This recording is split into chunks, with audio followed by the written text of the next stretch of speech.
Bueno, compañeros, bienvenidos al conversatorio sobre procesos legislativos de economía social y solidaria en América Latina, experiencias y aprendizaje para una nueva constitución en Chile.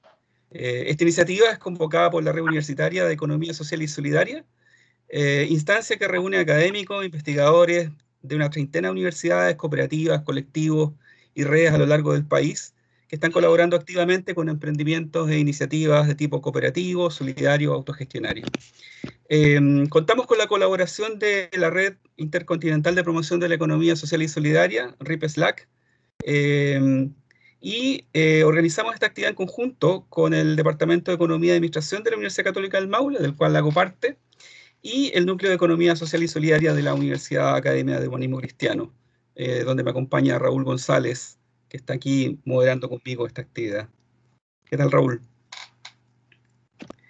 Agradecemos aquí la participación de los panelistas amigos de diversos países, hermanos, quienes generosamente se han dispuesto a compartir sus reflexiones sobre los procesos de incidencia legislativa que han impulsado en cada uno de sus países. Este conversatorio les quería comentar que es parte del plan de acción que trazamos en la red durante el año, buscando fortalecer el diálogo político con los actores de la economía social y solidaria en Chile, y que culmina a mediados del próximo año, esperamos, con la organización de un Congreso de Economía Social y Solidaria en el país. Considerando esto, hemos creído conveniente aprovechar la instancia para hacer el lanzamiento oficial del Congreso de Economía Social y Solidaria, para lo cual quería dejar con ustedes ahora a Cristian Enríquez, que es académico de la Universidad Católica del Maule, investigador del Centro de Estudios Urbanos Territoriales y director ejecutivo de la Fundación Manfred Magnif, quien les hará una breve presentación del evento previsto para el año 2021. Cristian. ¿Cristian por ahí? Ahí está. Estaba en silenciado y estaba hablando, cosas que pasan con la tecnología. Bien. Muchas gracias, Eduardo, Raúl, por este evento. Me gustaría agradecer también un poco el evento que han organizado, a los panelistas que han invitado, ¿cierto? De Ecuador, Argentina, Brasil, Ecuador, todas y todos con temáticas muy importantes para lo que estamos viviendo hoy día en territorio chileno. Ya estamos a puertas, ¿cierto?, de tener una votación por una nueva constitución. Entonces la temática que aquí se va a tratar es tremendamente importante. Entonces agradezco a los organizadores, ¿cierto?, de este evento. Y también agradezco que nos hayan dado la posibilidad también como universidad y como RUES, como Red de Economía Solidaria, de poder un poco compartir con ustedes esta presentación. Es todavía una presentación muy preliminar del Congreso. Les quiero decir que recién esto va a estar corriendo por las redes a partir del día 5 de octubre. ¿Ya? Nos hemos planteado en conjunto con un equipo compuesto por docentes y académicos de la Universidad Católica del Maule, más un docente de la Universidad de Humanismo Cristiano, en conjunto con la RUES, la Red Nacional de Economía Social y Solidaria de Chile, y dentro de la UCM, ¿cierto? Dos centros de investigación, el Centro de Estudios Territoriales y Urbanos y el Centro de Innovación Social, están sumando esfuerzos para llevar adelante la realización del Congreso Nacional de Economía Social y Solidaria que hemos previsto para los días 10 y 11 de junio del 2021. ¿Ya? El 10 y 11 de junio del 2021, entonces tendríamos este congreso, ¿ya? Que, como les digo, es organizado por la Red Universitaria de Economía Social y Solidaria por la Universidad Católica del Maule y por los Centros de Estudios Territoriales y el Centro de Innovación Social, ¿ya? Creemos que este congreso es muy pertinente para lo que estamos viviendo en territorio chileno, ¿cierto? Y que obviamente también tiene mucho que aprender de lo que está pasando en la región latinoamericana. porque ya tras décadas, ¿cierto?, de desigualdades, de avance de un capitalismo neoliberal que nuestro querido Manfred Max Neff llamaba la economía desenmascarada, ya que ya en esta fase en la que estamos en la economía neoliberal, ¿cierto?, lo llama la economía desenmascarada, básicamente que ya los poderes económicos se sacaron las máscaras, ¿cierto?, y estamos viendo las consecuencias de eso hoy día. ¿Ya? Entonces, frente a este debilitamiento y a una crisis civilizatoria, que yo creo que es como lo que más se ha convocado, es que las intencionalidades de distintos académicos y académicas de distintas universidades y obviamente con el apoyo de la Universidad Católica y la RUES, estamos un poco llevando adelante este congreso. ¿Ya? Y creemos además que queremos tematizar este congreso, ¿cierto?, en el contexto que estamos viviendo hoy día, en el contexto nacional, con una nueva constitución, ¿ya? Entonces, los aportes de una economía social y solidaria en una nueva constitución y cómo entran, ¿cierto? Y por ello también estamos conversando hoy día sobre esta temática. ¿Qué creemos? Básicamente que la economía en sus últimos tiempos, ¿cierto?, ha perdido el foco para el cual fue creada, o sea, para los seres humanos. Y por tanto requerimos o requeriríamos una reencarnación de la economía, ¿ya? Y es cuando hablamos de esta reencarnación en la economía, lo que quiero plantear es que básicamente le debemos devolver la economía a quienes debería necesariamente servir, o sea, a las personas, ¿ya?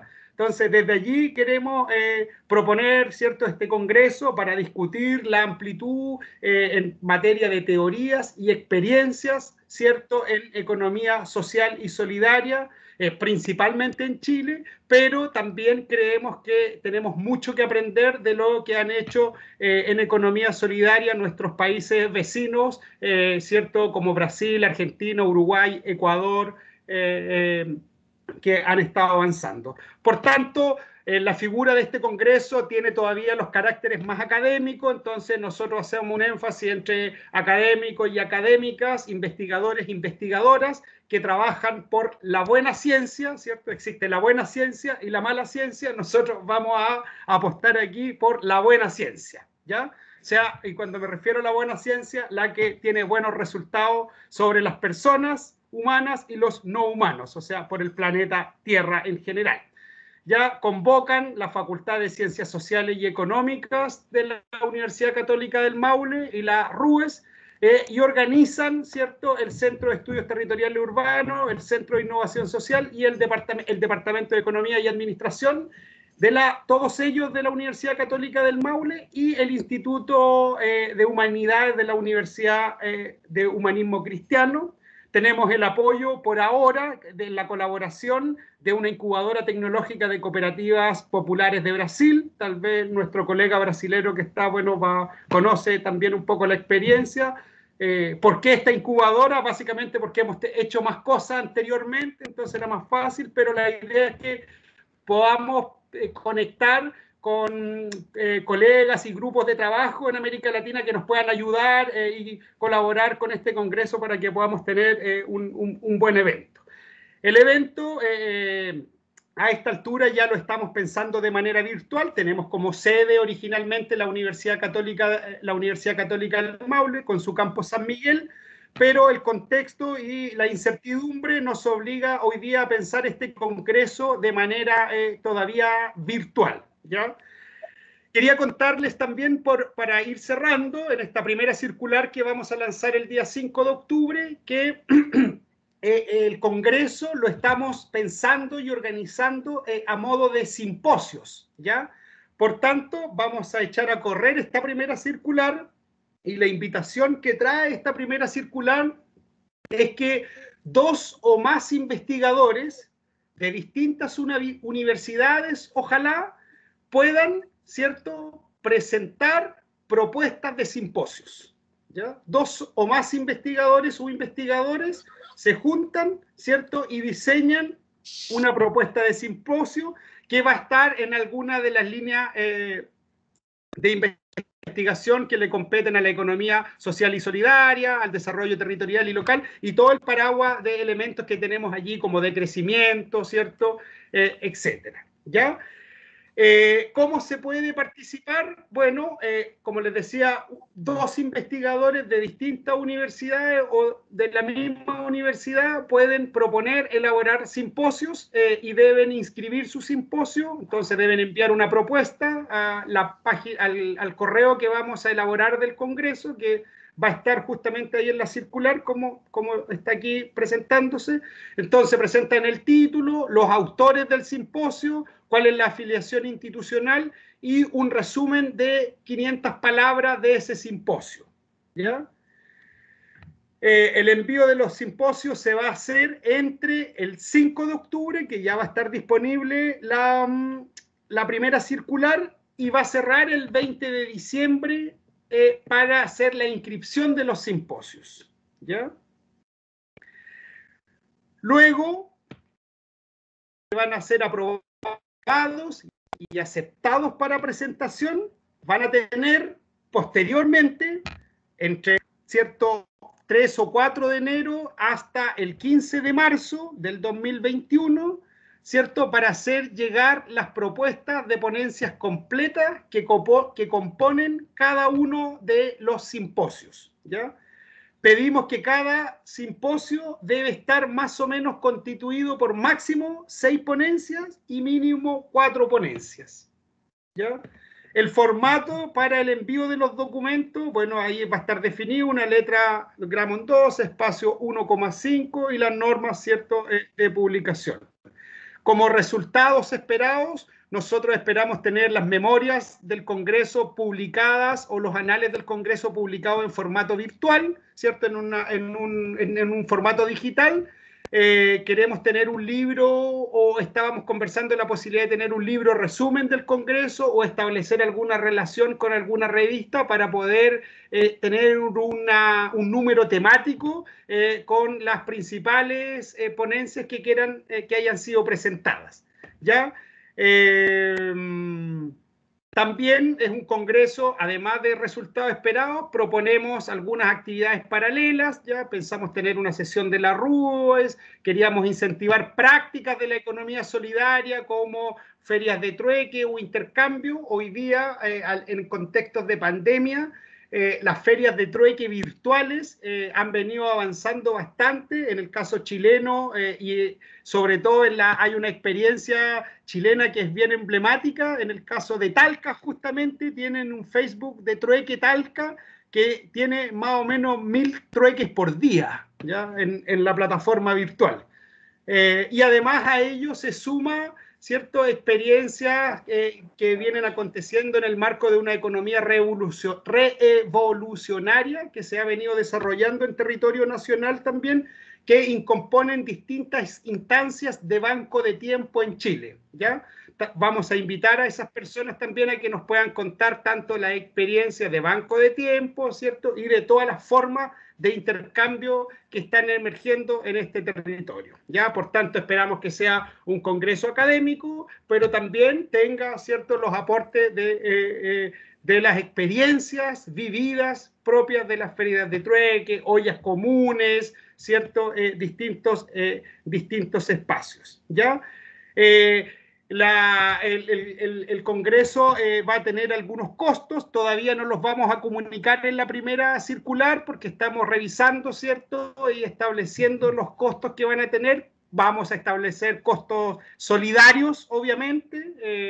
No es un congreso que pretenda, ¿cierto?, generar ingresos por ningún motivo. Lo que nos interesa es poder convocar ciertas investigaciones y temáticas que podamos trabajar para fortalecer la economía social y solidaria en Chile y poder contribuir con todo el trabajo que ya han hecho, ¿cierto?, investigadoras e investigadores de la economía social y solidaria que lo han hecho ya en la década del 70, 80, 90. Por tanto, también este congreso tiene un espíritu reivindicativo con ellos, ¿cierto? Que en algunos casos incluso han quedado ausentes de los procesos o que no se mencionan o conocemos muy poco. Por tanto, tiene un espíritu reivindicativo, también un acto justiciero, podríamos decir, con las personas que han trabajado en economía social y solidaria.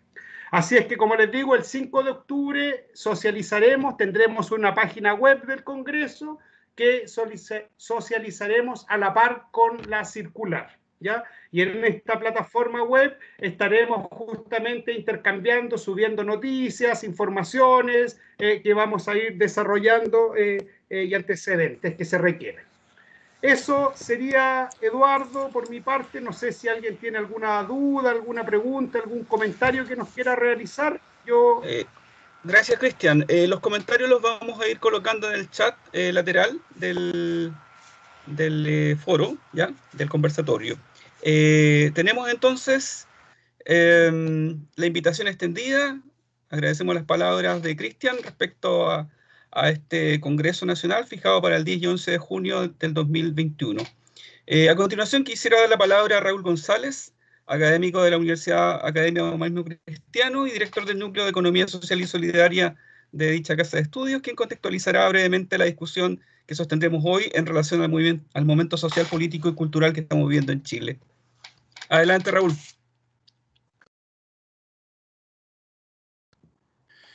Bueno, se escucha bien, ¿no? Sí. Bueno, agradecer y saludar con mucho cariño a nuestros invitados, en primer lugar, en nombre de la RUES, la Red Universitaria de Economía Social y Solidaria Chilena, y en nombre también de mi universidad, la Universidad Academia de Humanismo Cristiano, donde tenemos un núcleo de Economía Social y Solidaria, con algunos de ustedes nos hemos visto en algunas cosas que hemos organizado desde allí, y del Instituto de Humanidades, que es mi pertenencia mayor dentro de la universidad, dentro de la estructura de la universidad. Muy rápidamente, porque tenemos hartos invitados y es interesante escucharlos a ellos, un par de cosas solamente breves que me parece que pueden ser importantes para que precisen más el lugar donde van a estar dando sus palabras. Dos cosas me parecen importantes señalar. Una, sobre la situación chilena, yo diría que hay tres elementos, tres conceptos que serían claves para entenderlo. Primero, el estallido social de octubre como un acontecimiento histórico. Uso el concepto de acontecimiento histórico como algo que hace emerger cosas que no estaban antes de que le ocurra. Hay un acontecimiento histórico que obviamente se vela un poco con la pandemia, pero que sin duda está en la atmósfera chilena. Eso es lo primero. Lo segundo, que el hecho de que sea un acontecimiento histórico reclama y hace emerger la necesidad de ideas referenciales. No hablo de modelos ni de sistemas, sino de ideas referenciales de más largo plazo que puedan estar a la altura de que sean respuestas a la altura de lo que emerge de ese estallido social que a su vez recoge muchos elementos. Y tercer concepto clave que me parece tiempo transicional. El estallido histórico hace emerger cosas, obliga a tener ideas referenciales de más largo plazo, donde uno inscriba lo que está haciendo en el corto plazo, y eso plantea un tema o una temporalidad de transición, que obviamente está en construcción. Y no solamente una creación intelectual, sino que también creo que eso es el marco fundamental en el Chile que estamos hoy día. Y la segunda idea es que nosotros tenemos una historia muy débil del punto de vista institucional respecto de economía social y solidaria. Tenemos una cosa que fue muy común en América Latina a principios de los años 20, 30, por ahí las leyes las normas respecto de la regulación sobre las cooperativas o la emergencia de leyes cooperativas. Vivimos la época comunitaria, los años 60, 70, juntas de vecinos, vivimos también algo de cooperativismo campesino. Hay una historia, pero que es bastante débil en la última etapa, o sea, la última etapa latinoamericana respecto de economía social y solidaria es bastante más fuerte en la mayoría de los países de ustedes que en Chile, ¿eh? A pesar de que uno podría nombrar cosas que han ocurrido en Chile también. Entonces, estamos en un momento transicional con la necesidad de ideas referenciales planteadas por un estallido social, como se ha dicho, de envergadura, y en ese terreno cómo va a concursar las perspectivas, las ideas de la economía social y solidaria es algo muy importante. Y sabemos que eso tiene una dimensión. No sabemos que no se circunscribe solo a eso, pero sabemos que tiene una dimensión en toda la esfera de lo normativo, de las leyes, de las constituciones, en que esto puede ser invisibilizado, como puede ganar lugares que no ha tenido en el Chile del pasado. Entonces, las intervenciones de ustedes se ubican en ese terreno que he sintetizado bastante, que da para mucho más, por supuesto, y no me cabe la menor duda que lo que ustedes digan va a tener resonancia para el mundo que estamos escuchando acá, que a su vez es un mundo propagador y que está discutiendo estas cosas. Así que muy bienvenido y muchas gracias por estar acá, y para nosotros tiene un gran sentido práctico y utópico esta conversación. Eduardo. Muchísimas gracias, Raúl. Bien, antes de continuar, quisiera explicar brevemente cómo vamos a funcionar en relación al panel y a los asistentes. Cada expositor va a tener 10 minutos para compartir sus reflexiones en relación a los aprendizajes, ¿no es cierto?, las experiencias legislativas sobre economía social y solidaria. En honor al tiempo, yo le voy a avisar a cada panelista, ¿ya?, cuando quede un minuto, ¿ya?, para ir llevando organizadamente, ¿no?, la sesión. Los asistentes pueden ir dejando sus comentarios en el chat, que está en la barra superior, ¿no es cierto? Se puede activar la barra superior. Si es que no está activo, si es que tienen algún problema técnico, pueden también enviar sus comentarios al WhatsApp de Raúl González, ¿ya?, cuyo número también dejé aquí en el chat, ¿ya? Lo leo por si alguien lo tiene que anotar porque no ve el chat. Tenemos algunos problemas técnicos en la plataforma. Más 569-9703-4924. 9703-4924. Bien, la idea es que Raúl González va a estar revisando las intervenciones, comentarios, consultas que ustedes hagan y luego sistematizándolas, resumiéndolas, ¿no es cierto?, y canalizándolas a los respectivos panelistas al momento en que abramos una plenaria. Las presentaciones las vamos a grabar, las vamos a editar y van a ser subidas en el sitio www.rues.cl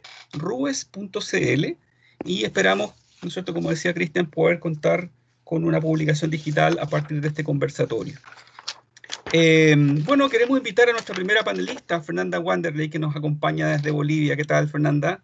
Ella es directora del Instituto de Investigaciones Socioeconómicas de la Universidad Católica de Bolivia y nos va a compartir sus reflexiones sobre la economía solidaria y comunitaria en la Constitución de Bolivia. Fernanda. Muy bien. Primero quiero agradecer mucho la invitación para este importante conversatorio y empezaré para cumplir los 10 minutos. Primera cosa que creo que es importante es entender la energía social, ¿no?, que ha llevado a los cambios constitucionales y normativos, legislativos en Bolivia al inicio del siglo XXI. Lo primero que hay que entender es que los tejidos comunitarios, familiares y asociativos en general tienen en Bolivia gran importancia y larga tradición.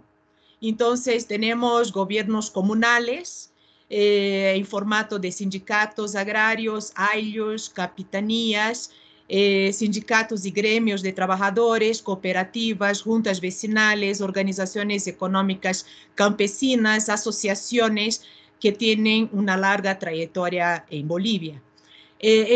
A partir de los años 80, pero principalmente con la marcha indígena de 1990, se empieza una movilización alrededor de la identidad étnica y la recuperación de la autonomía en relación al Estado, y se va generando nuevos movimientos y actores sociales que se van como creando la masa crítica para reivindicar una nueva constitución política del Estado.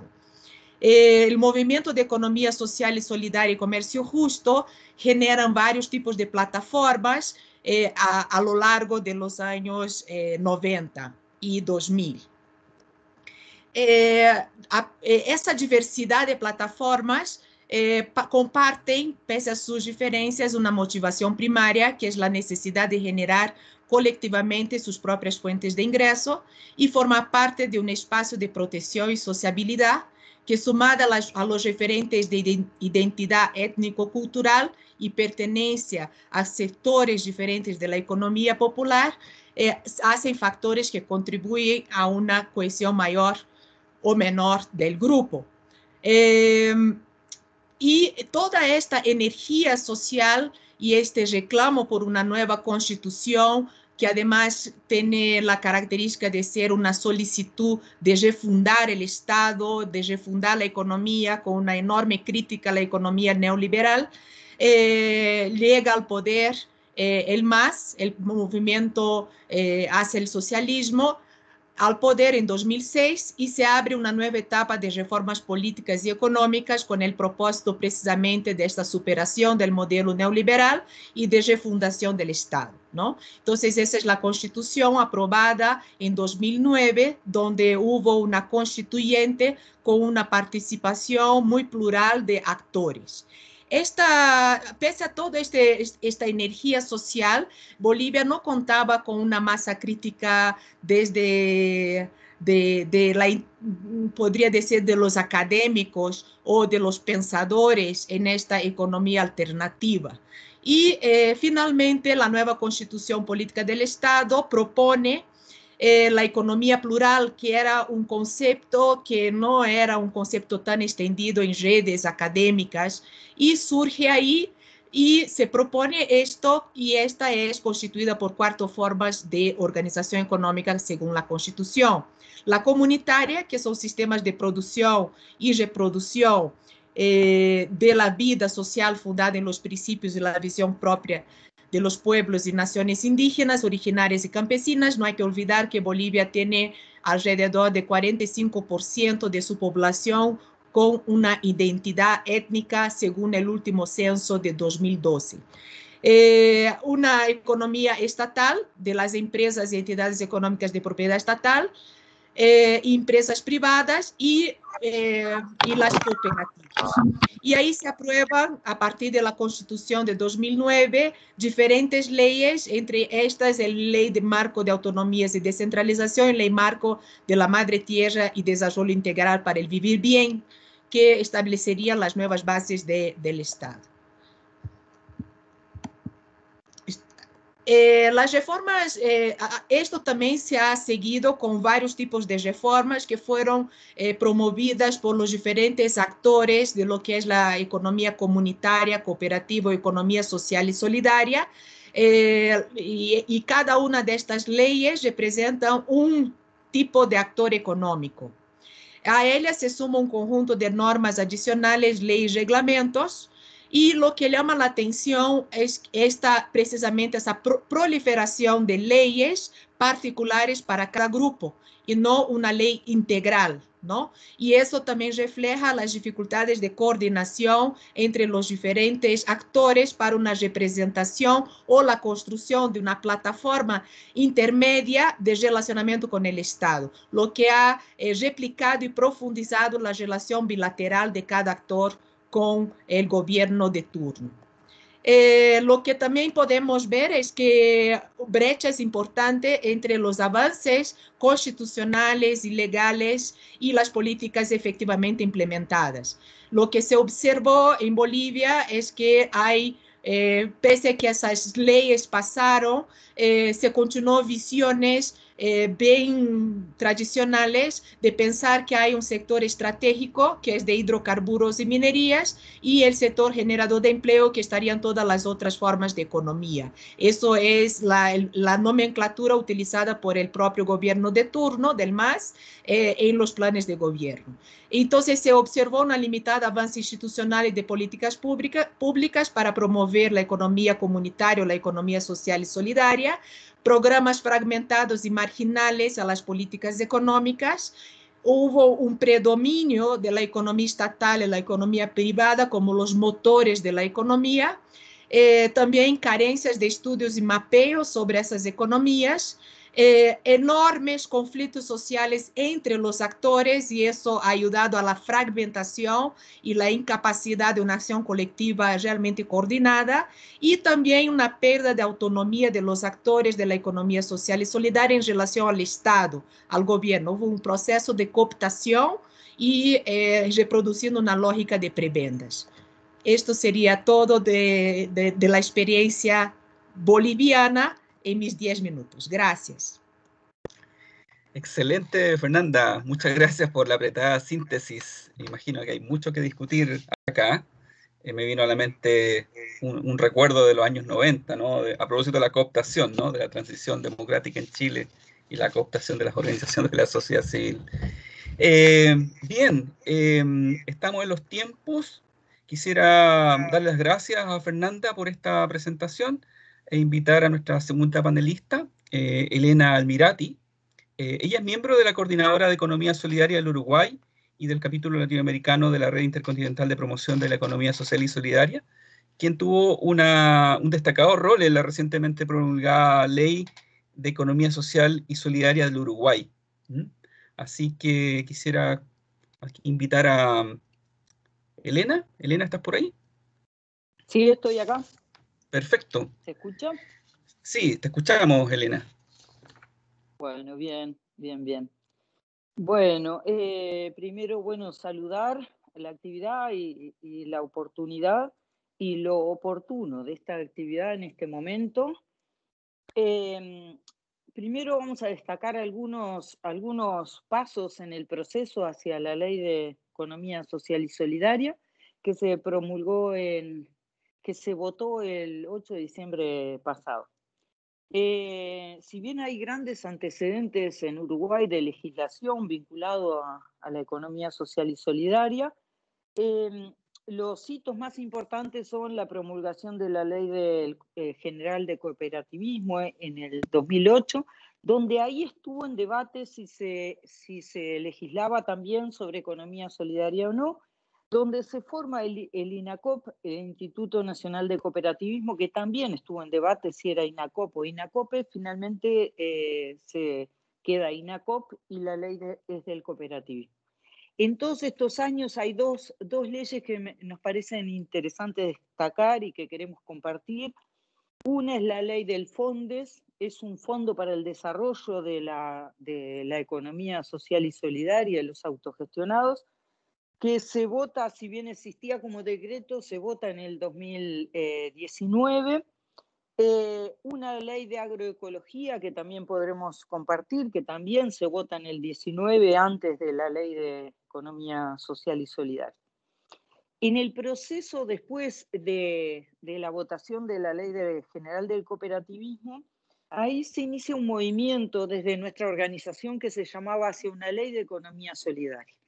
Ahí hicimos un conjunto de actividades bien descentralizadas en territorio, cada vez que hacíamos una actividad nosotros, invitando a las otras organizaciones, a los parlamentarios y a los directivos de las políticas públicas. Ahí pasaron varios años en los cuales empezamos a observar que había algunas tensiones. Y este es un punto de inflexión que creemos que aportó a la ley, cuando hicimos alguna actividad en la cual enumeramos las tensiones. Fuimos por el camino ya no de profundizar en qué ley queríamos, sino qué problemas teníamos por los cuales no estábamos teniendo ley.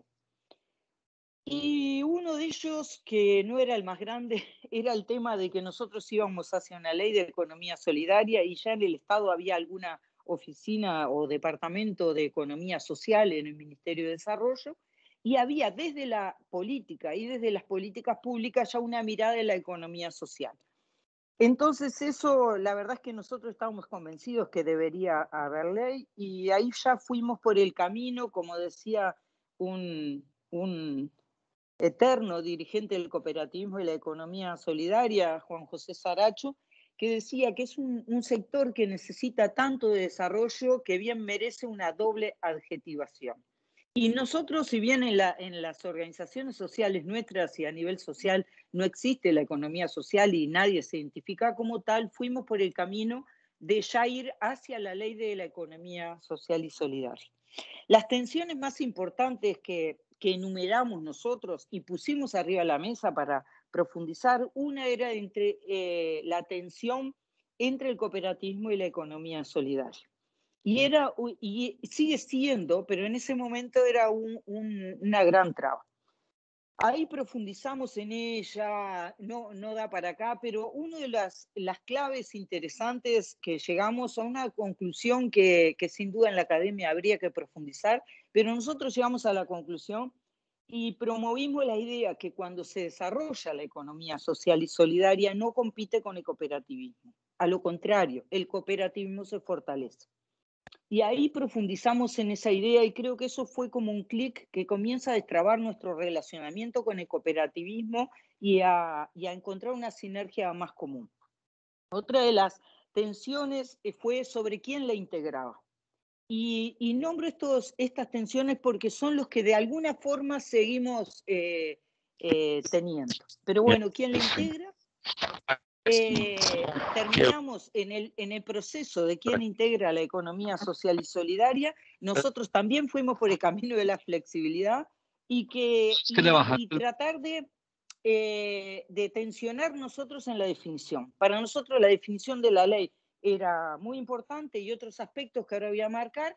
Y el tema de la integración era en todas las figuras que se iban a integrar los que en la definición la cumplían. Entonces se integra finalmente las asociaciones civiles, las organizaciones sociales, redes de economía solidaria, pero también el cooperativismo, autogestión y las mutuales, que fue la última figura que se integra por las características peculiares en el Uruguay hubo un poco de tensión, nosotros fuimos bastante amplios.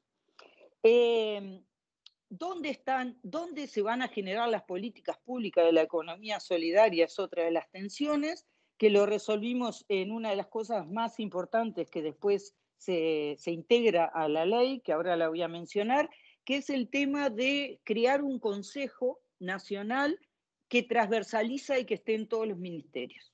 Entonces, si bien está la política pública centrada en el Instituto Nacional de Cooperativismo, logramos una ley que transversalizara las políticas públicas.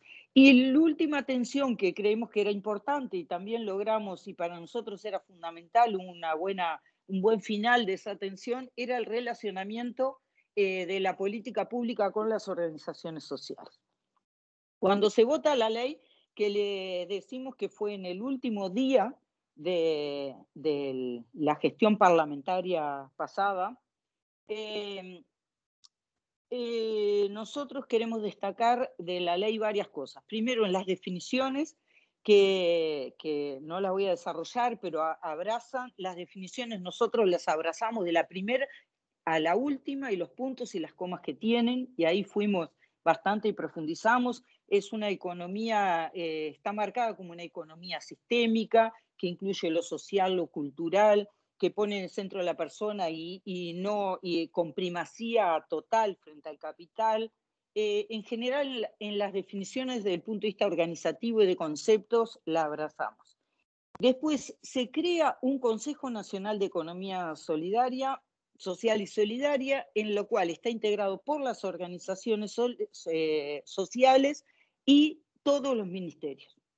Ese es un organismo que nosotros, era condición casi sine qua non en la ley, y nosotros abrazamos y creemos que es un buen organismo y con muy buenas potestades. Y después una de las potestades que tiene es convocar periódicamente, que ahí dice anualmente un consejo, una convención nacional. Nosotros creemos que con ley o sin ley tenemos que hacer una convención de todas las organizaciones y de toda la política pública. Una de las actividades anuales de todos tiene que ser hecha entre todos. No podemos cada uno de nosotros ir convocando a todos los demás y todos andar por todos lados. Entonces, bueno, la conferencia se marca y algún aspecto que queremos destacar, solo dos. Uno es que compartimos en general los aspectos de fomento, de desarrollo, de política pública en relación a los temas de género, de juventud que marca la ley. Y un aspecto fundamental que estuvo en tensión y que no se resolvió muy bien desde el punto de vista nuestro es el tema de la educación.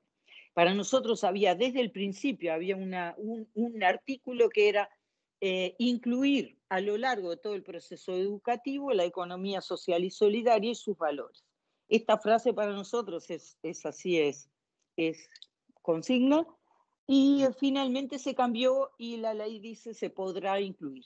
Se podrá incluir, nosotros concebimos que se puede incluir siempre, no se precisa poner esa frase en una ley para se podrá incluir, pero bueno, hasta ahí pasó y creímos que el mejor logro era que se votara ese día la ley. Para terminar, queremos hacer algunas propuestas. A nosotros nos parece que, saludando esta actividad y sin duda el relacionamiento que tenemos histórico con Eduardo Letelier y con varios de los que están acá, creemos que es hora de crear, de tener un ámbito de relacionamiento en relación a legislación y políticas públicas permanente. O sea, es hora de que en algún lugar hagamos clic y encontremos todos los proyectos de ley y las leyes. Nosotros cuando trabajamos en esto encontramos 4 proyectos que por distintas cosas nosotros los abrazamos. Entonces, uno por esto, otro por lo otro y lo otro, y nos sirvió. Entonces, creemos que hay que hacer el histórico de estos procesos y que tiene que haber un encuentro permanente, lo que sea, un Facebook. Pero caminar hacia que el tema de quienes estemos trabajando en el tema de políticas públicas y seguimiento de estos temas, estemos más en contacto. Y la segunda propuesta es que nosotros estamos ahora impulsando una ley que es hacia legislar hacia el Día del Consumo Responsable. El Día del Consumo Responsable es a nivel mundial el 15 de marzo. Nosotros no queremos inventar otro nuevo día porque ya hicimos en otra de las áreas, inventamos un día que no iba acorde con el internacional y porque creemos que es un día que podemos de alguna forma actuar en conjunto. Nosotros creemos que el consumo responsable, la definición que nosotros abrazamos, es que es el lugar donde desde donde todos podemos practicar la economía solidaria, y creemos que es un espacio de desarrollo en la educación además muy importante. Para nosotros una ley del Día del Consumo Responsable no es solo reflexionar, actuar ese día o quizás esa semana, sino legislar de que ahí sí, que en las escuelas y en toda la educación se eduque sobre consumo responsable. Una educación democrática es una que educa en que hay distintas formas de consumir y después que elijan. Entonces, la propuesta es impulsar de alguna forma, con legislación del Día del Consumo Responsable o no, pero encontrar algunos días en donde todos podamos hacer alguna acción en común, que nos parece una posibilidad es esa, que el 15 de marzo vayamos cultivando de que haya el Día del Consumo Responsable desde la economía social y solidaria en nuestras regiones, o en los que abracemos esto y nosotros sin duda abiertos a coordinar y a compartir con ustedes la campaña y la conformación de esta ley, que ya la estamos haciendo y la vamos a hacer en un proceso para presentarla los primeros días de marzo en el Parlamento. Muchas gracias. Muchísimas gracias, Elena, por la interesante reseña de todo el proceso uruguayo, que lo sigo bien de cerca, como tú decías. Bien, pues quisiera invitar ahora a nuestro próximo panelista, Rubén Daza. Rubén se desempeña como secretario de Economía Popular en el Ministerio de Desarrollo Económico y Producción del Gobierno de la provincia de Jujuy, en Argentina, el país hermano. Rubén, ¿estás por ahí? Sí, Eduardo. Perfecto. Nos hablará Rubén sobre la iniciativa de ley provincial de fomento y desarrollo de la economía social y solidaria en Argentina. ¿Sí? Adelante, Rubén. Sí, mira, hago un pequeño repaso nacional porque recién, escuchando a la compañera uruguaya, siento mucha similitud en ciertas cuestiones que tienen que ver con la economía social y solidaria.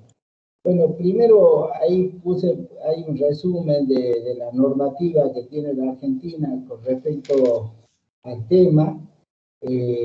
Decir que la Constitución Nacional Argentina, ya que ustedes están por discutir una nueva Constitución, no figura en ningún lado economía social o economía solidaria, es decir, no hay ningún artículo, incluso cuando se refiere a los trabajadores, todo lo que sea promoción o derecho del trabajador está referido casi exclusivamente a la relación de dependencia y a la relación con los sindicatos. Es decir, el trabajador autogestionado, ya sea individual, en red o asociado, no existe en la Constitución Nacional.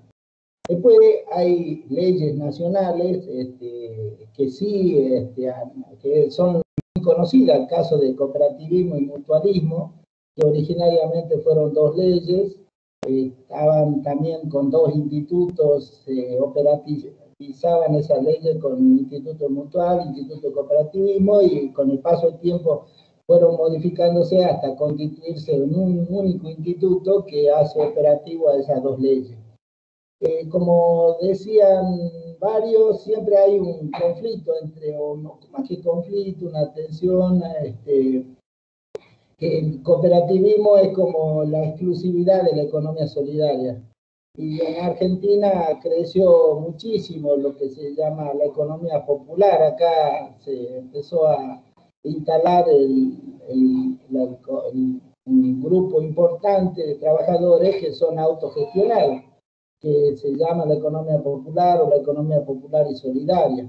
Y el INAE, si bien el Instituto Nacional de Economía Social está exclusivamente para trabajar con las cooperativas y mutuales, y fundamentalmente siempre con la gente de la Pampa Húmeda, digamos, no tiene mucha presencia, más allá que las provincias tienen sus direcciones de cooperativismo y mutualismo. Podríamos decir que esa es la ley de mayor peso que tiene la Argentina dentro de la economía solidaria, por supuesto dejando afuera, como decía, todo lo que es la economía popular y solidaria, digamos. En el último tramo del gobierno, en el 2015, se reconoció la economía popular en el Ministerio de Trabajo de la Nación como trabajadores. Ahora también ya se le dio rango y está en una puja en este momento entre lo que es la Confederación de Trabajadores de la Economía Popular y la CGT, en el sentido de incorporar a la CGT. Esto todavía no ha ocurrido. Incluso tuve la oportunidad de participar personalmente en 2004, 2005, creando la Secretaría de Economía Social en el ámbito del Ministerio de Trabajo de la Nación, cuando yo era legislador nacional, haciendo un paralelismo con lo que tenía en ese momento el gobierno de Lula con Paul Singer en el Ministerio de Trabajo de Brasil. Lamentablemente se creó, pero nunca se hizo operativa, es decir, hubo digamos, oposición de parte en ese momento de la CGT para que se constituya y se haga operativa esa secretaría. Por lo tanto, quedamos sin poder avanzar desde el punto de vista de la presencia en el Estado de esa economía popular y solidaria. Después, la otra ley que consideramos importante para la economía solidaria es la Ley Nacional de Microcrédito. Esta ley genera el registro de bancos de microcrédito y da la posibilidad de que con ciertas ventajas en cuanto a impuesto a la ganancia, valor agregado, pudieran funcionar. Esto también ha quedado muy limitado a aquellos bancos de microcrédito que exclusivamente financiaba el gobierno nacional.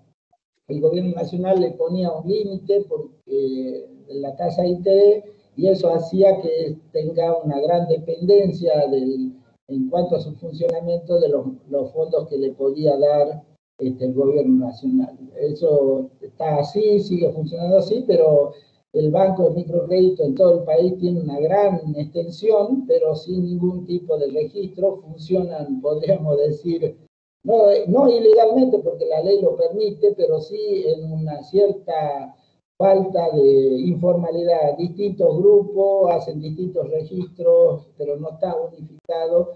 No cumple el rol de la CONAMI, la Comisión Nacional de Microcrédito, para esta, que es uno de los núcleos fundamentales de organización de los trabajadores autogestionados, de las redes, de las tramas socioproductivas, se nuclean básicamente en esos bancos de microcrédito.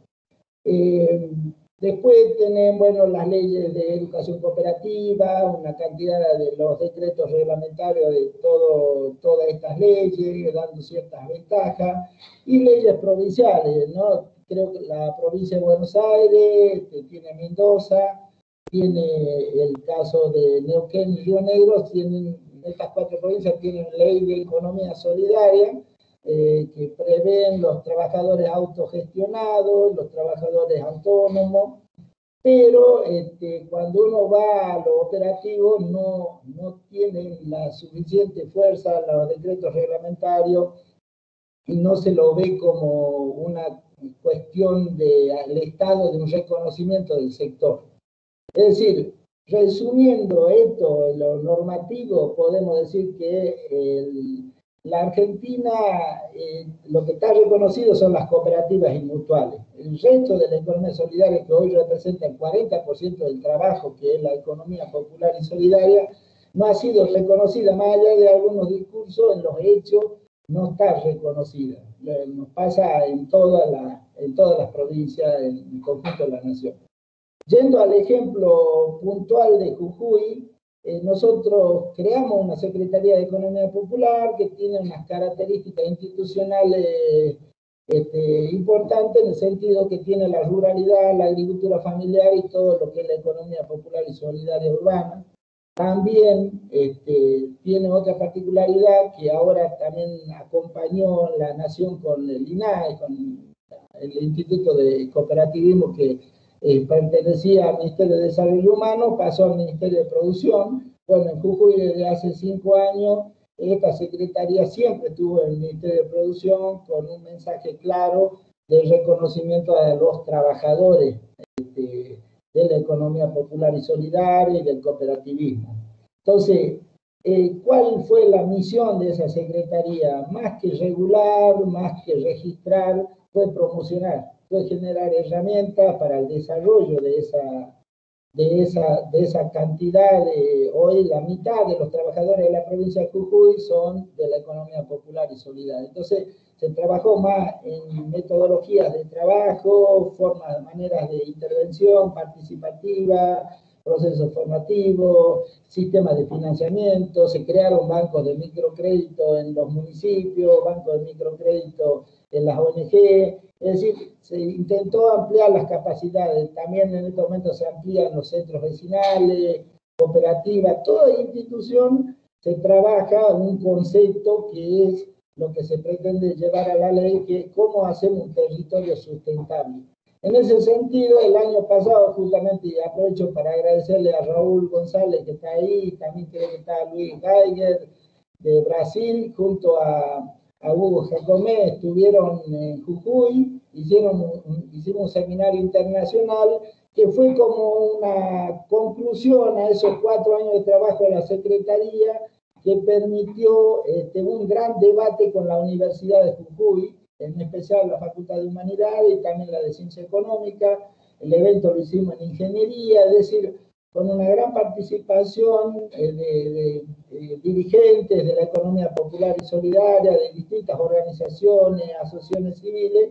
Se dio una discusión que generó a posterior siguientes trabajos en talleres, que terminó con un borrador de proyecto. Ese borrador de proyecto de ley se llevó al gobernador, el gobernador hizo algunas correcciones, quedó listo para ser enviado a la legislatura. Vino la pandemia, bueno, el gobernador se había comprometido públicamente a enviarlo a la legislatura en ese seminario. Hace 2 meses, lanzó un plan post pandemia, y dentro de ese plan volvió a reconocer que tiene el compromiso de enviar la ley de economía solidaria a la legislatura. Hoy no está enviado, en lo concreto no está. El proyecto está terminado, está consensuado. Queríamos seguir la discusión, por supuesto, en la legislatura. Nosotros, ¿qué es lo principal de esa ley? Nosotros decimos que ese proyecto de ley, primero, que crea una institucionalidad, que crea un instituto de economía solidaria. Un minuto, Rubén. Perfecto. Es un instituto de economía solidaria que tiene la particularidad de tener una participación del sector en en las políticas que se realicen para el sector. Y el otro tema es una definición. El artículo 1 habla de territorio solidario, de territorio sustentable, y define 3 variables para esa construcción: el valor del trabajo, el tema del entramado socioproductivo y el cuidado del ambiente.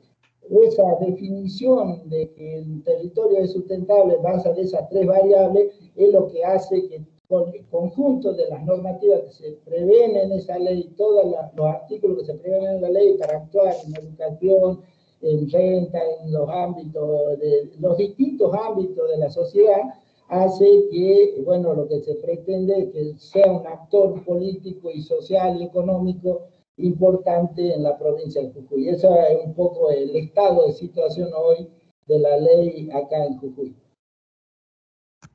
Muchísimas gracias, Rubén. Muy interesante el proceso en Argentina. Bueno, país federal, tienen procesos mucho más descentralizados en lo legislativo, algo que en Chile estamos años luz de poder tener, digamos. Muy interesante. Quería introducir a Luis Ignacio Geiger. Él es académico del programa de posgrado en Ciencias Sociales de la Universidad de Vale do Rio dos Sinos, Unisinos, Brasil. Autor de diversas publicaciones sobre acción colectiva, vínculos sociales y economía social solidaria, y director de la revista Otra Economía. Luis nos va a compartir sus reflexiones sobre la lucha del movimiento de la economía solidaria en Brasil por un marco legal para este sector. ¿Estás por ahí, Luis? Luis Ignacio. Sí, Eduardo, claro, cómo no.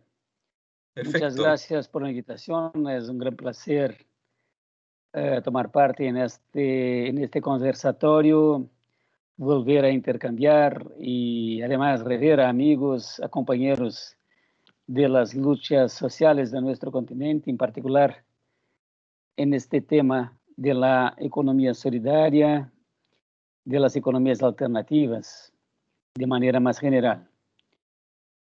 Yo, teniendo 10 minutos, a mí me pareció mejor centrar la exposición en algunos hechos, nada más que para les dar una idea, un poco el hilo conductor en el tiempo de lo que ha sido el proceso de proposición, análisis, pero todavía no aprobación, no promulgación todavía en ese momento, de la ley marco, de la Ley Nacional de Economía Solidaria en Brasil.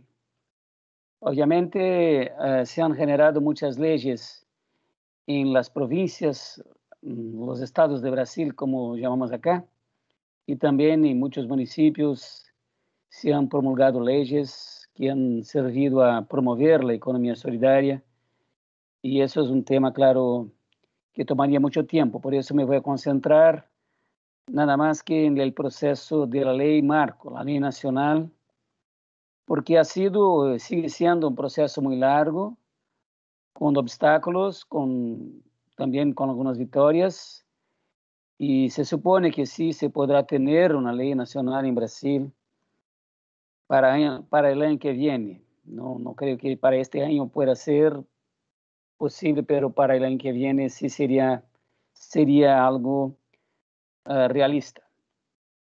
Pero entonces, en ese tema, ¿cómo se empezó y dónde estamos? El tema de una ley nacional empieza de manera más clara en el año 2010, cuando a lo largo de la Segunda Conferencia Nacional de Economía Solidaria se definen las características, los rasgos esenciales de la economía solidaria en Brasil, de los emprendimientos de economía solidaria, y se considera así que es necesario trabajar en el plan legislativo y nacional. 2 años después, la principal organización brasileña de articulación y promoción de la economía solidaria, que es el Foro Brasileño de Economía Solidaria, se une a un frente parlamentario de apoyo a la economía solidaria, y eso resulta en la proposición de una ley que pasa a la Cámara de Diputados en este año, y donde se va a quedar por 5 años, hasta el año 2017, donde sale aprobada entonces por la Cámara de Diputados y es enviada al Senado Federal.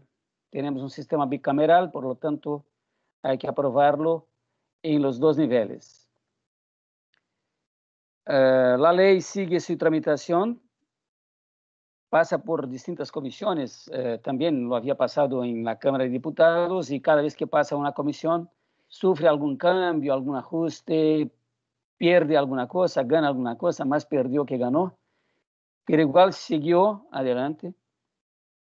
Lo que significa que hubo una presión constante de los actores, las organizaciones involucradas en esta temática, porque de lo contrario la cosa termina por interrumpirse, la tramitación se vuelve demasiado lenta y finalmente se pierde de vista la propuesta. La ley, igual, a fines del año pasado, en diciembre del año pasado, sale aprobada del Senado. Ha sido aprobada por el Senado con algunos cambios, principalmente porque se les quitan una previsión que tenía de instrumentos financieros, más bien un Fondo Nacional de Apoyo a la Economía Solidaria. Eso lo quitaron de la ley por razones técnicas que ya se temía en algún momento, en algún sentido, porque una ley de iniciativa parlamentar no puede generar costos, no puede establecer presupuesto. Eso es una prerrogativa del Ejecutivo Nacional. Pero, claro, pasó en muchas comisiones, incluso en las comisiones especializadas, que no han visto problema respecto a eso. Pero en el Senado sí hubo un cambio importante en ese sentido. Y también algunos mecanismos institucionales que han sido ajustados,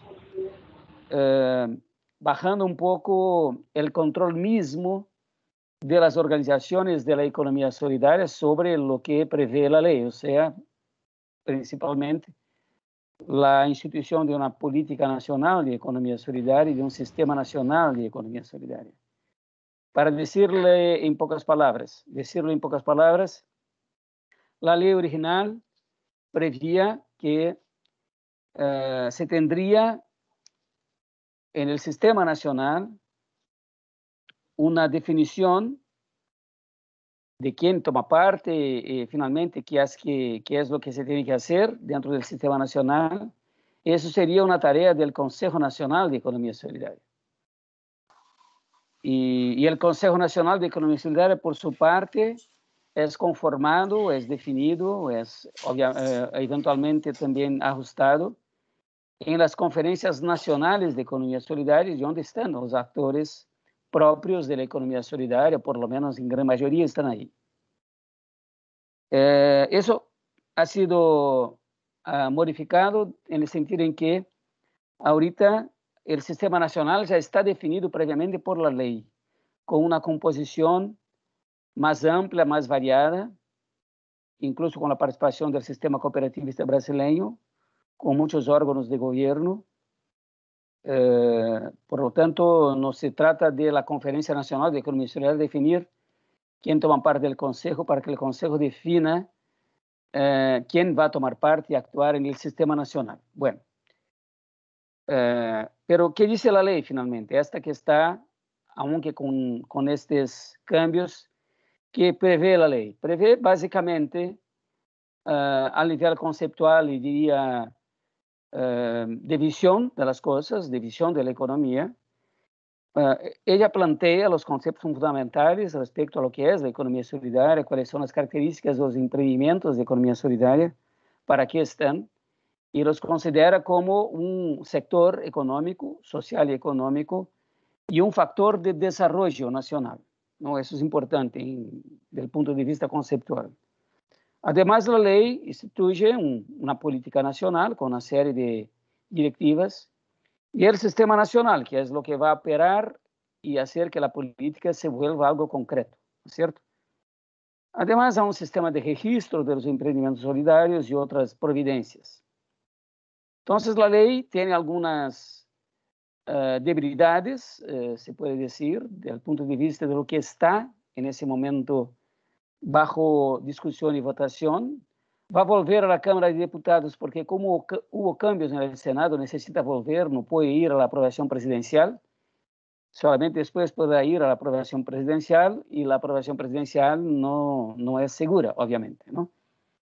Y ha permitido, para ir cerrando esta exposición, que a mi modo de ver permitido que se genere una ley en consenso nacional de los actores de la economía solidaria, exactamente porque sí logramos tener un consenso nacional involucrando a movimientos sociales, a los emprendimientos, obviamente, a organizaciones representativas, a sindicatos, a universidades. Todo eso fue un momento de oro de la economía solidaria en los años 90, sobre todo, y su paso a los años 2000, cuando entró el primer gobierno de Lula, ¿no es cierto? Después el segundo y ahí en adelante. Bueno, entonces fue una coyuntura muy propicia, además del empuje nacional, internacional que nos ha sido dado por el Foro Social Mundial. Lo tuvimos por 3 veces en Porto Alegre, que es la ciudad donde estoy. Eso todo generó una gran movida, mucho entusiasmo.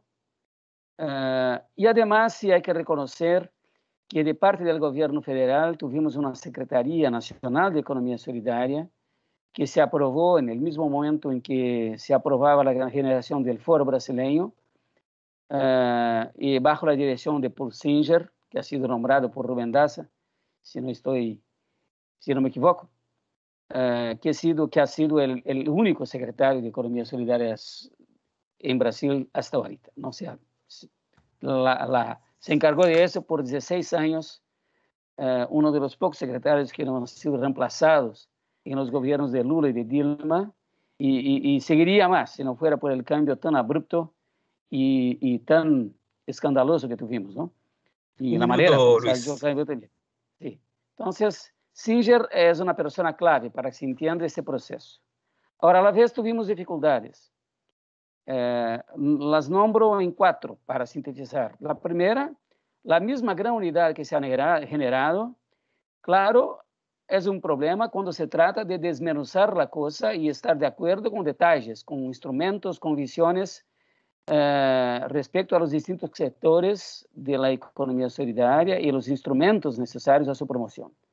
Porque detrás de un consenso nacional sigue habiendo una heterogeneidad, visiones, trayectorias distintas, y eso se reflejó muy bien en la dificultad que tuvimos para aprobar otra ley importante nacional, que es la ley de las cooperativas de trabajo, que a mi modo de ver avanzó mucho en la materia, pero no tuvo el apoyo de las grandes organizaciones de la misma economía solidaria, ¿no es cierto? De algunas sí, pero de otras no.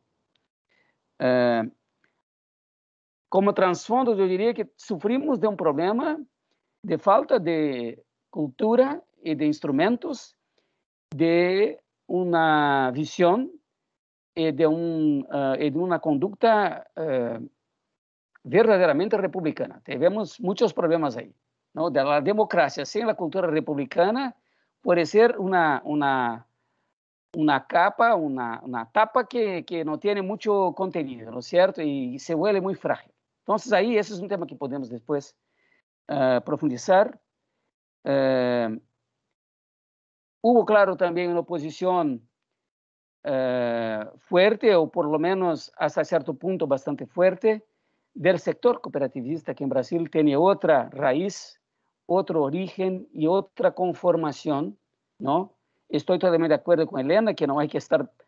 la economía solidaria viene a reforzar la idea de cooperativismo y asociativismo, no concurrir, competir, sacar el espacio del cooperativismo, pero de verdad sí hay un cooperativismo empresarial, del agrobusiness y todo más, que poco tiene que ver con el cooperativismo que se promueve, ¿no? Desde la Alianza Internacional, etc. Y además hay un privilegio del sistema cooperativista respecto a representación institucional de los entes federados, ¿no? Y no quería perder esa exclusividad que le han dado, que le ha dado el régimen militar cuando se generó ese sistema cooperativista. Entonces tuvimos ahí una pelea constante con el sector cooperativista, hubo un acuerdo y eso permitió entonces que la ley fuera avanzara. El cuarto, estoy pasando los 10 minutos, entonces termino aquí. El cuarto factor que nos pone todavía en un escenario de incertidumbre es obviamente toda la pérdida de apoyo institucional del gobierno Temer y ahora del gobierno Bolsonaro, que no entiende, no se interesa por la economía solidaria. Cuando tú vas a ver los sectores del gobierno que estarían involucrados en la economía solidaria para ver qué noticias hay, verás que lo último que se dice es algo del año 2015, 16, porque sencillamente transfirieron para el nuevo organigrama del gobierno actual lo que se tenían antes, pero no pasa nada, la verdad es que no pasa nada. La economía solidaria estaba ubicada en el segundo escalón del Ministerio del Trabajo, ¿no? Luego había la Secretaría Nacional de Economía Solidaria, segundo escalón del gobierno. Ahora está en quinto escalón del Ministerio de la Ciudadanía, y dentro de una mirada que tiene que ver con asistencia social y redistribución de ingresos a los pobres, perdiendo, por lo tanto, todo el enfoque de verla como un instrumento de desarrollo, de promoción de otras economías. Todo está perdido y claro, el presupuesto no está funcionando. O sea, no hay nada que pase desde el gobierno federal y de muchos gobiernos también estaduales, ¿no? Esa es la situación que tenemos entonces. Perdóname porque me pasé un poco del tiempo. Gracias por la atención y seguimos con el conversatorio entonces. Obrigado, Eduardo. Gracias, Eduardo. Muchas gracias, Luis. Muchas gracias. Excelente la presentación. Bien, quiero dar la palabra ahora a nuestro compañero de Ecuador, Diego Mejías, que nos va a contar sobre la experiencia que ellos han tenido en el proceso de reconocimiento constitucional de la economía solidaria en la Constitución de Ecuador, ¿no? Diego es investigador asociado del Grupo de Trabajo de Economía Social y Solidaria de la Universidad Central del Ecuador. ¿Estás por ahí, Diego? Sí, me escucho. Sí, te escuchamos, Diego. Ahí, sí. Bueno, muy buena tarde a todas y todos. Un abrazo muy fuerte para todos los chilenos y su proceso y mucha fuerza. Y voy a tratar de ajustarme al tiempo. Entonces, Ecuador está en una situación, como lo mencionaba hace un momento Luis Ignacio, de polarización muy complejo y de retroceso. Este asunto entre los que están a favor y en contra de Correa, aunque ha bajado, ha cambiado diametralmente el panorama. Los espacios de reflexión pues han estado cruzados también por toda esta dinámica y el retroceso político pues es innegable, ¿no? Y las elecciones están a la vuelta de la esquina. Y ni qué decir de lo que ha pasado con la pandemia y demás, ¿no? Aunque ha sido un espacio en el que muchas redes solidarias y diferentes organizaciones pues han recobrado un papel importante.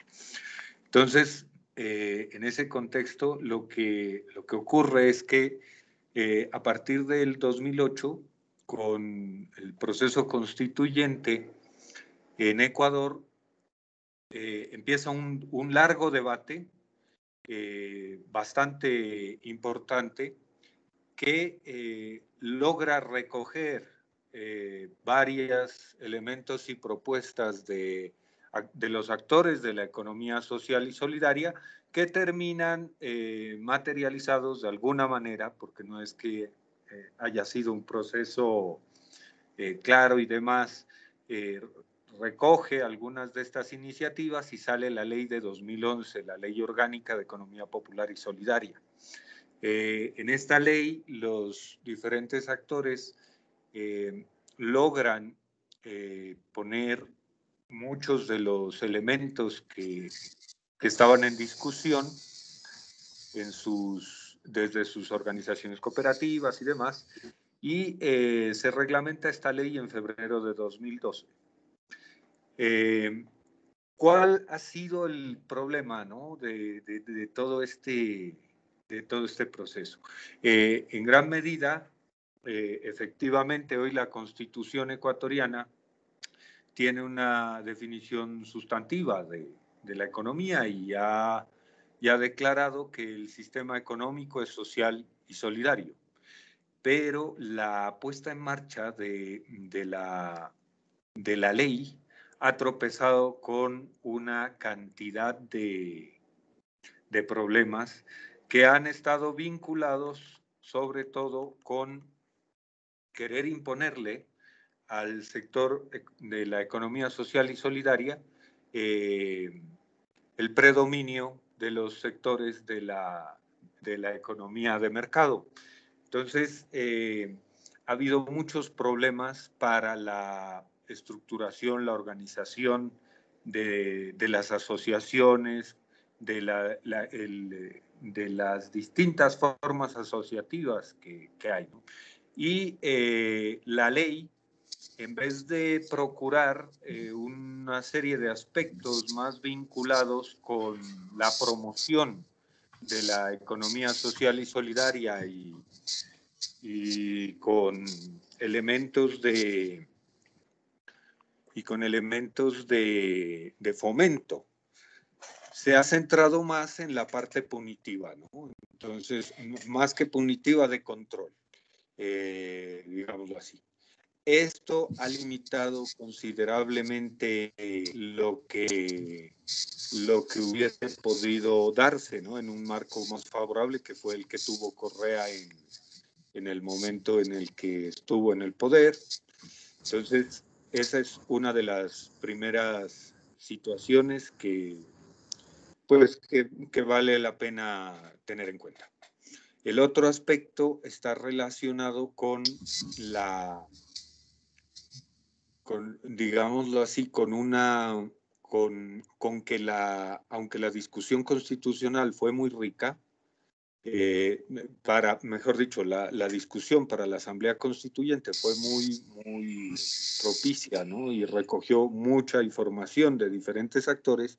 Una cosa fue lo que se recogió, otra cosa fue lo que en las comisiones de la Asamblea se le fue quitando, y con el tiempo, pues, en últimas, la ley que termina saliendo ya venía con modificaciones que los diferentes actores empezaron a señalar como difíciles, pues, para sus formas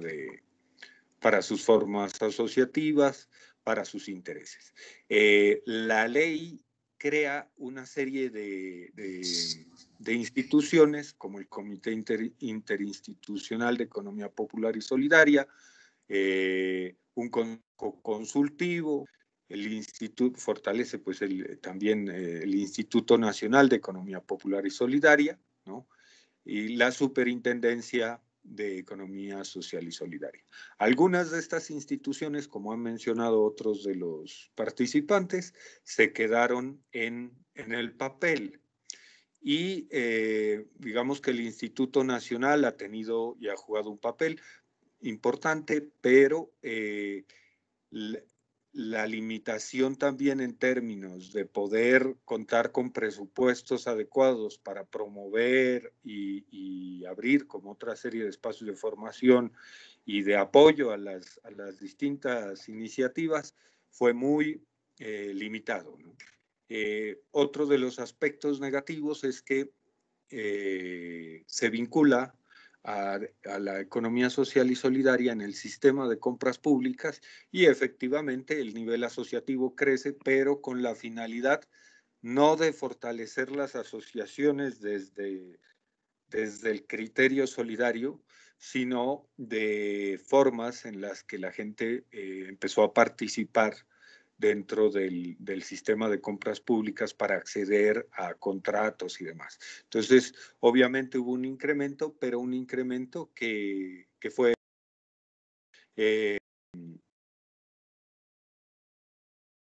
estas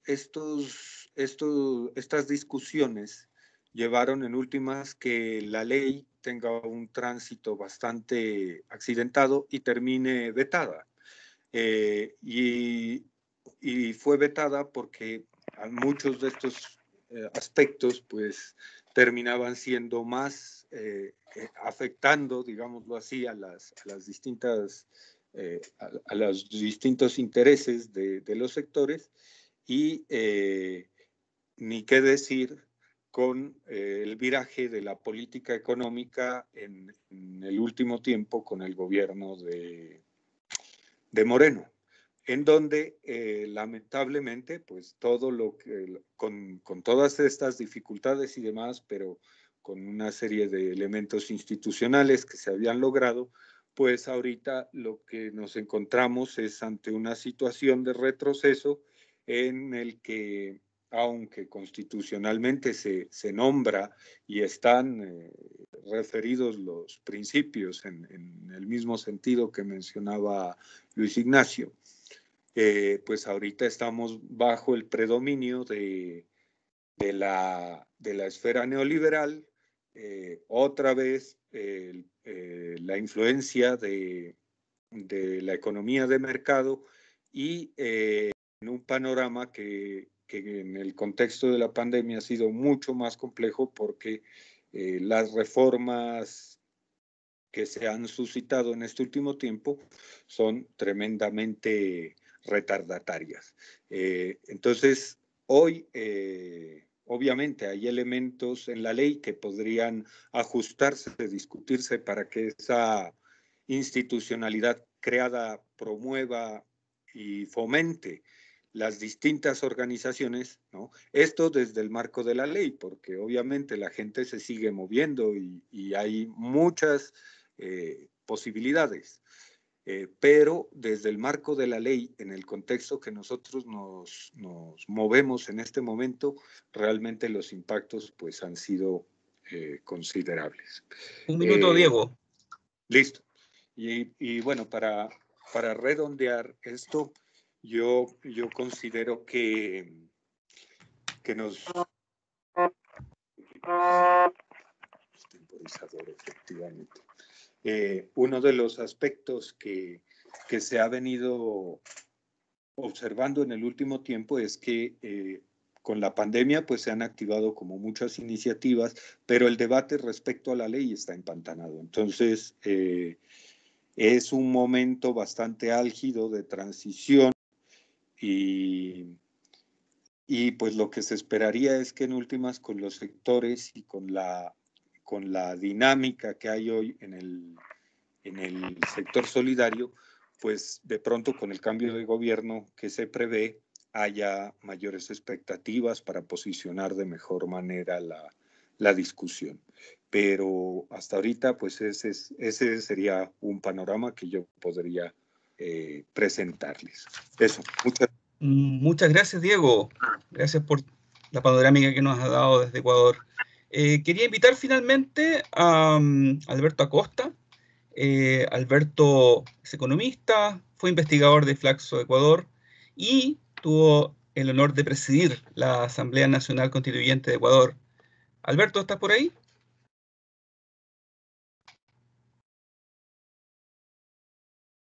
¿Aló, Alberto? ¿Aló, me escuchan? Sí, clarísimo. Muy buenas tardes. Empiezo disculpándome por conectarme con algo de retraso, pero estaba en una presentación de un libro del que soy coautor y no calculé esto, cambio de horas y me complicó un poco. Pero empiezo y entro en materia enseguida. Para comenzar, leería yo un artículo que me parece clave de la Constitución ecuatoriana. Yo diría es el artículo que representa el corazón económico de la Constitución. El artículo 283. El sistema económico es social y solidario. No es que hay una economía social popular y solidaria. El sistema económico es social y solidario. Reconoce al ser humano como sujeto y fin. Propende a una relación dinámica y equilibrada entre sociedad, Estado y mercado, en armonía con la naturaleza, y tiene por objetivo garantizar la producción y reproducción de las condiciones materiales e inmateriales que posibiliten el buen vivir. Segundo párrafo. El sistema económico se integrará por las formas de organización económica pública, privada, mixta, popular y solidaria, y las demás que la Constitución determine. La economía popular y solidaria se regulará de acuerdo con la ley e incluirá a los sectores cooperativistas, asociativos y comunitarios. Este es el artículo central de la Constitución. ¿Cómo llegamos a eso? Como el resultado de un acumulado de luchas, un acumulado de propuestas y de prácticas que estaban presentes desde hace mucho tiempo atrás. Toda la economía indígena, toda la economía campesina, todas las economías o los espacios de acción económica comunitarios y autonómicos. En ese escenario yo creo que es muy importante tener presente que en Ecuador, y en toda América Latina y en otras partes del planeta, hay lo que podríamos definir ahora como economía popular y solidaria desde antes. Entonces hay una base que podríamos incluso recuperar algo de la reflexión teórica que ya hablaba Fernand Braudel de la economía de mercado, que es la economía para los pequeños, no la economía de las grandes transnacionales, de las grandes corporaciones, de los grandes grupos oligopólicos. Luego, con una serie de respuestas concretas que aparecen en el Ecuador ya en décadas anteriores a la Asamblea Constituyente, algunas de ellas muy cercanas a las visiones de la Iglesia. La doctrina social de la Iglesia influye, por ejemplo, en Maquita Kuzunchik, en el Fondo Ecuatoriano Popular en Progreso y naturalmente el cooperativismo, el asociativismo, el comunitarismo, etcétera, ¿ya? Hay trabajos académicos formidables. Yo rescataría entre los muchos que puedo mencionar el aporte y la influencia que tuvimos de José Luis Corrallo. Para nosotros fue fundamental el aporte de José Luis, que trabajó algunos años en el Ecuador, y hay varias organizaciones que estuvieron vinculadas. Y la lucha contra el neoliberalismo. La lucha contra el neoliberalismo en los años 80, 90 y principios de los 2000 fue determinante para que cuando llegamos a la Asamblea Constituyente se pueda hacer una propuesta ya concreta para avanzar sobre el tema de la Asamblea, de la economía popular y solidaria y establecer un marco referencial potente en la Constitución, algo que no había habido antes. El debate en la Asamblea Constituyente, como señala Diego, fue muy intenso, muy interesante, las discusiones, gran participación, ¿ya? Y establecimos todo esto en el marco de una economía social y solidaria que debería ser el paraguas rector de toda la economía. De hecho, para llegar a esa cristalización de una verdadera economía solidaria, habría que ir superando en el tiempo toda la economía privada, que en esencia no es necesariamente solidaria. Pero esa es una discusión a la que no llegamos. Ahora bien, para no profundizar más del tema, algunas reflexiones en relación a cuál ha sido la práctica, ¿ya? Yo rescato como punto fundamental haber visibilizado la economía popular y solidaria. Haber intentado, al menos en el discurso, sacarle del ámbito de lo que es el bienestar social, porque antes la economía popular y solidaria, la economía de los pobres, entre comillas, era parte de las políticas sociales. La idea era llevarle a la economía formal o a la gran economía a ser motivo de discusión. Hubo y hay tensiones sin lugar a dudas entre la visión de desarrollo y la visión del buen vivir, porque el buen vivir es una alternativa al desarrollo, no es una alternativa de desarrollo, y la normativa, como bien planteó ya aquí Diego, es la que tenemos. Tenemos una ley orgánica de economía popular y solidaria expedida en el año 2011 con una superintendencia de economía popular y solidaria que cumple funciones de fomento, regulación, control y supervisión. Tenemos un Instituto de Economía Popular y Solidaria. Les soy franco, no acabo de entender cuál es el papel de este instituto y en la práctica. Tenemos un comité de coordinación de la economía popular y solidaria que ha trabajado poco, mal o nunca. Y tenemos también otros códigos que complementan esto, como es el Código Monetario y Financiero y el Código de la Producción, donde se ha ido diluyendo los elementos más transformadores de la Constitución. Hay avances, pero falta mucho. Y a la postre cada cual entiende lo que quiere entender y saca las conclusiones que quiere sacar. Y en ese sentido tenemos que anotar, por ejemplo, para ir cerrando ya la intervención, algunas críticas, pero algunos logros numéricos. Por ejemplo, el número de organizaciones que formaban parte de la economía popular y solidaria, de acuerdo a la superintendencia, en el año 2013 estaba en 5.000, en el año 2018 eran 12.000. los activos de las cooperativas pasaron de 6.000 millones de dólares a 13.500 millones de dólares con 7 millones de socios. Hay cosas positivas, insisto, se posiciona el tema, hay instituciones, hay un marco normativo, hay una constitución que les cobija, pero hay problemas muy complicados. En la práctica no se avanzó absolutamente nada en el gobierno anterior para conformar esta economía social y solidaria. Se fortalecieron los extractivismos, entrega de la minería y del petróleo cada vez más a capitales transnacionales, no hubo redistribución de la tierra y del agua como manda la Constitución, y los ricos se enriquecieron más, aunque los pobres hasta el año 2014 sacaron algunas migajas del boom petrolero. No hubo ningún manejo transversal de la economía popular y solidaria, quedó marginada, hay una suerte de reposicionamiento en el área social, no fue ubicada en el área económica propiamente dicho, hay superposición de funciones de las mismas instituciones, el manejo de las compras públicas, como señaló muy bien Diego, fue